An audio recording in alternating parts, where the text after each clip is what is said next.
Troisième vidéo. Alors on enchaîne directement, donc après le ballon, après le liquide, on va faire la fourrure. Bon, ça ne matchait pas avec la lettre E, mais c'est pas grave. Donc fourrure, on a déjà fait dans une vidéo précédente, c'était l'espèce de poney licorne avec la crinière arc-en-ciel. Ici on va le faire et ça va prendre, je pense, 2 minutes. Donc en 2 minutes, si la fin de vidéo, vous saurez, vous aussi, faire une fourrure rapidement dans Blender.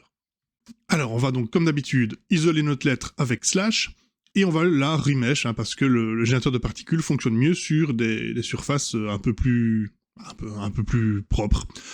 Donc c'est comme d'habitude, on le fait en Sharp, on applique, donc voilà, on a donc quelque chose d'utilisable pour le générateur de particules. On va donc faire un nouveau modifieur de type générateur de particules. Alors il faut que je vous explique, donc il y a 2 types de particules, on a un peu de temps. Les particules classiques qui sont en fait plus au sens une fontaine, donc c'est un objet qui génère des particules, alors que ça peut être de la fumée, etc., mais donc il y a du mouvement, il faut comprendre du mouvement.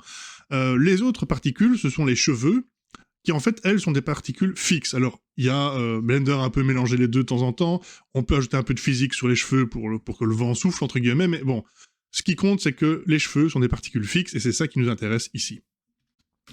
Donc voilà, on va du coup dans les options donc, de notre émetteur de particules, non pas faire émetteur, mais cheveux.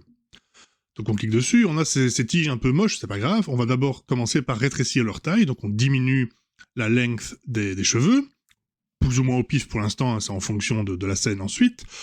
Niveau render, on va laisser pass, donc c'est cette espèce de cheveux, donc ça c'est bon, et on va simplement aller dans Children pour aller en fait cocher la dernière option, qui va en fait rajouter beaucoup plus que ce que l'on voit à l'écran lors du rendu final. Une fois que c'est fait, alors on a toujours la possibilité de jouer un petit peu avec les options. Moi, ce que je vais faire ici, c'est d'abord mettre un matériau pour un peu mieux voir, donc orange, bon, totalement au choix bien sûr. Le reste, je laisse comme c'est.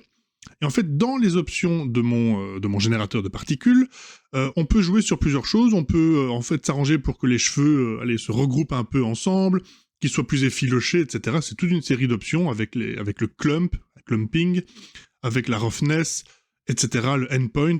En gros, bon, ça dépend du type de fourrure ou de chevelure que vous voulez faire. Ici, j'ai mis quelques options un petit peu comme ça au feeling, et une fois que j'étais content, en fait, j'ai lancé le rendu. Et plus qu'à faire une petite pression sur F12, et on a directement ce rendu.